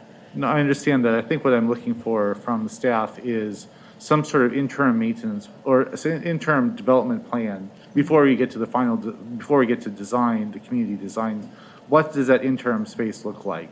And how do we get from purchase of a property to demolition to interim use to design? And I think that's what I think I was missing in this park, and I think that I would suspect that many of my colleagues might also want for other parks throughout the system. Thank you, Mayor. Ms. Terry. Yeah, I would say that that's obviously something that we need to continue to work on as we've started acquiring parcels. For many of them, we are hoping that, you know, it won't require a lot of maintenance, but certainly even at Westminster, you know, I know we've talked about the demolition stuff. I know this past winter during some snow, people were able to go there and do some sledding. But as Nick mentioned, one of the things I've asked staff is to look for other ways that we can at least offer some basic maintenance in those park areas that may have what I would call a little bit more active use than just passive, that may require some maintenance. And that's why he's been reaching out to some landscape companies to see what we could put together and make that happen. But I do think this is an area we need to keep improving on as we start to acquire these various park parcels. Anything further, Councilmember? No. All right, Deputy Mayor Roberts. Thank you, Mayor, and welcome, Mr. Boer. You've been on the job for how long? Roughly 4 months, I'd say. Oh, you have been 4 months. Okay. Thank you for taking all of our questions. And thank you to everybody from the neighborhood who came. Thank you for your support of Prop 1. I love talking about parks, truly. I was part on the Parks Board when we went through the last pros plan process, figured out all that prioritization, advocated strongly for Prop 1 in all its forms. The first and the final version that ended up passing by voters. And we prioritized, especially in the last couple of years, property acquisition. As you saw and we saw what was happening in Shoreline, real estate prices going crazy high, development happening in a way that we knew if we didn't acquire the properties as they came available for future parks, that opportunity was going to go away, or we were going to be priced out of the opportunity to grow our green spaces. So we have prioritized adding properties. And we've got Edwin Pratt, and we've got the Westminster Park, we've got Rotary Park, and we've got Paramount Open Space. And these are properties that we secured for our future, but we're not able to develop right now. And that's just a factor of not having, it's less about money and more about capacity, as we've talked about with maintenance and with bandwidth of the overall project.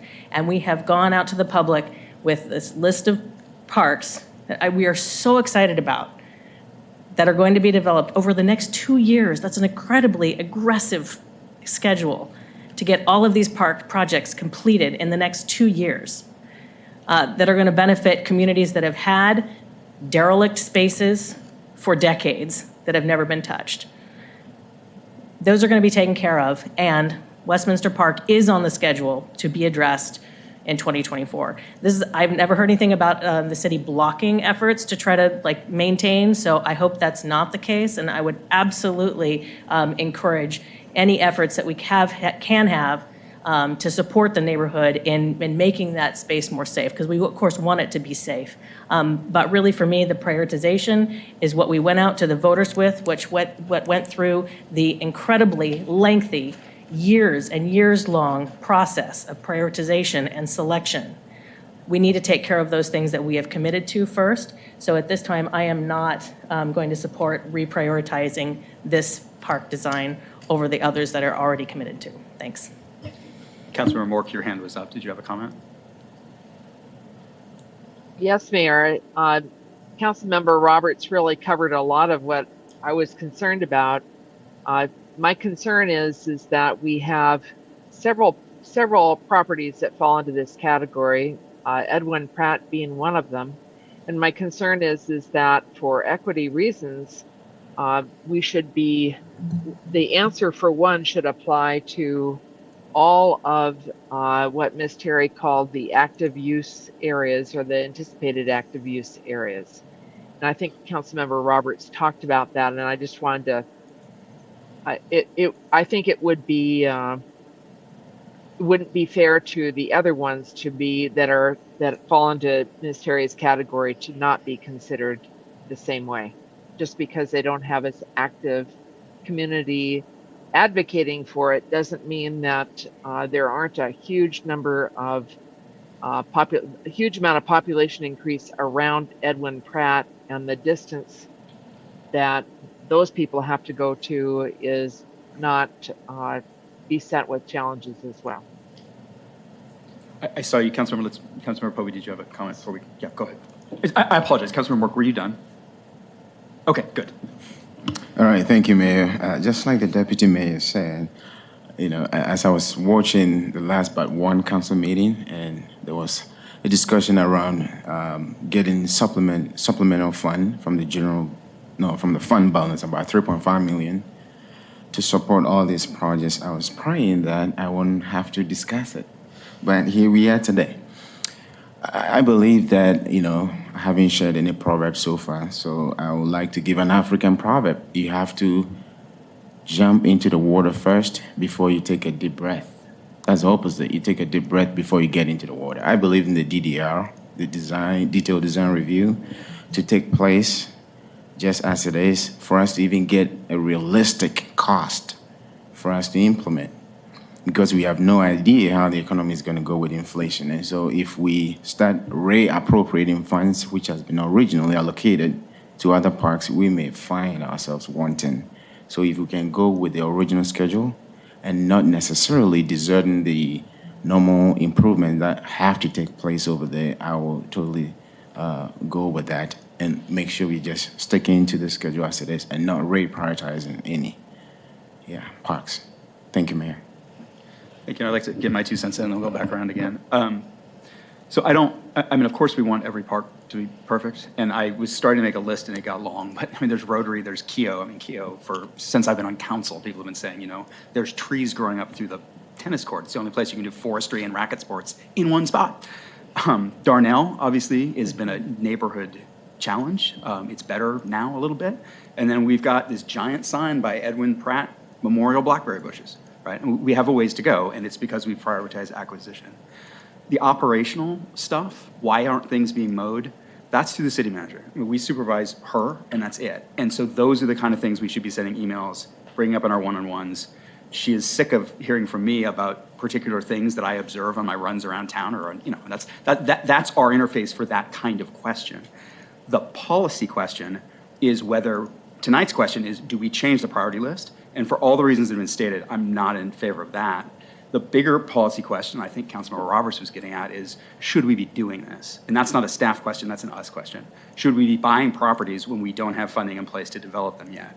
We've previously decided yes, because we wanted to have land available and not have to spend all our money on an insanely expensive piece of property when we could pick it up for hopefully less than the future would be now. But the consequence of that is that we have underdeveloped, underutilized parks, some of which, quite frankly, it's a little embarrassing to walk by and see them, you know, but we've done that, and we've got park acreage to expand for the future. And I'm comfortable with the pace we're moving at. I'm very concerned that we not bump Ridgecrest for Westminster, because we have a plan for that. And this dovetails inconveniently with what I mentioned earlier about the TMP, where we also have to be the safety valve, right? We also have to say, okay, we've got this PROS plan. It's a groupthink project. Maybe this one really was prioritized wrong. I mean, that's possible. And it is our job to check on that and say, hold on a minute, Ridgecrest really shouldn't be a priority. No matter what everyone else thought a year ago, we now know that Westminster should be more of a priority than Ridgecrest.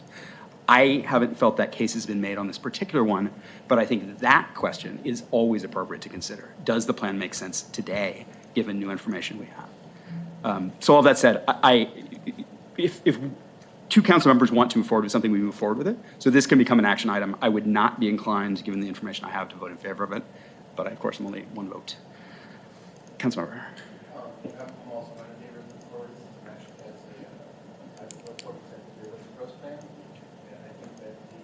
Mayor, Microphone. Oh, yeah, sorry. Okay, yeah, sorry about that. So yeah, I'm not in Let's favor. start over. So, thank you. Yeah, I'll start. So I'm not in favor. I do think that there was a process that was involved that, and then Ridgecrest was identified as one of those parks that would be for development.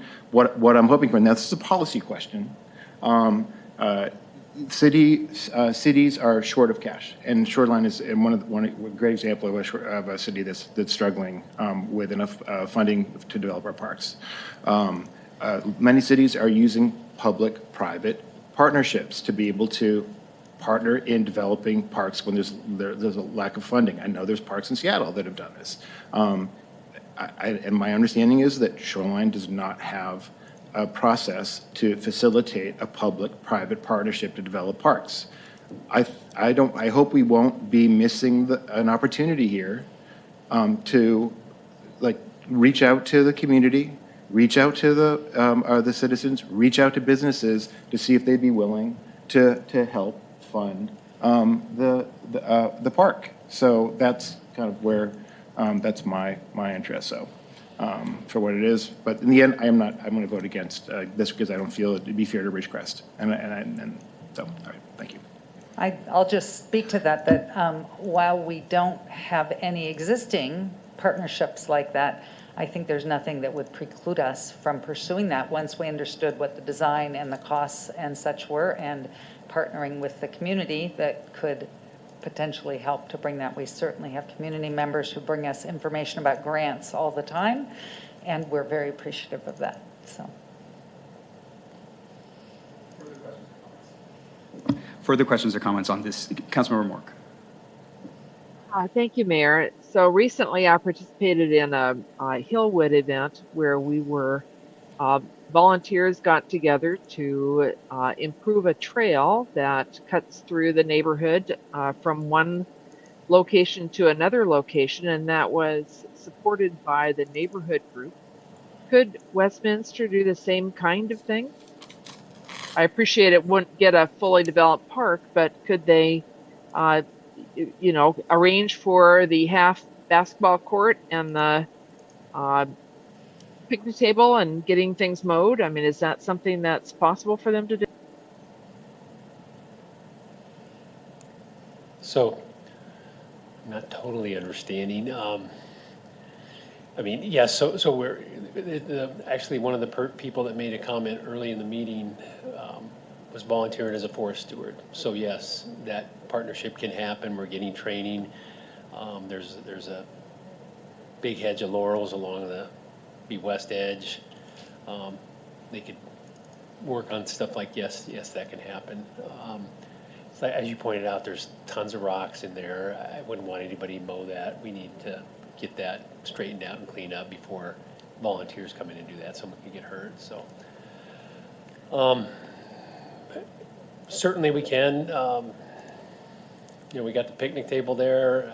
I'll see if we can get it mowed and keep it down and keep it at least usable. I think that's certainly, in Seattle, I wouldn't want somebody running power equipment out there. Really wouldn't want that to happen. I'd hate to have somebody get hurt or something too.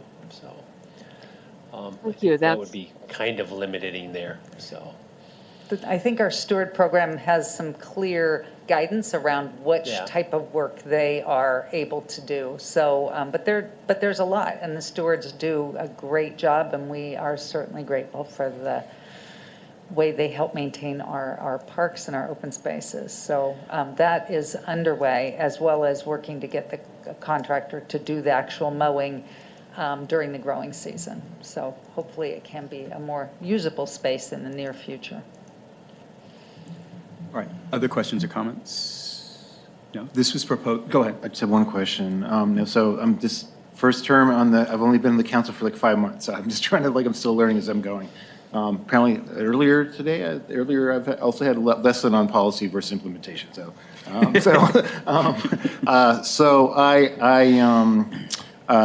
kind of, my understanding is that from November or December, there'll be an opportunity for council to be able to submit amendments to the capital budget for funding things like in Westminster Triangle. I'm assuming that would be an appropriate time for me if if I should so decide to introduce an amendment to pay for like basketball court or something like that, or whatever, if that's. Yeah. Yes, that would be appropriate. Okay. So the CIP and all these plans sort of uses our existing funding, and changing that is one thing. Adding funding for a new project is during the budget, right? And then that's accurate, right? And that has been done by council members before. I mean, Councilmember Roberts, I don't think we ever passed it, but he brought up a sidewalk extension project year after year, and eventually we got it done, but we didn't. Okay.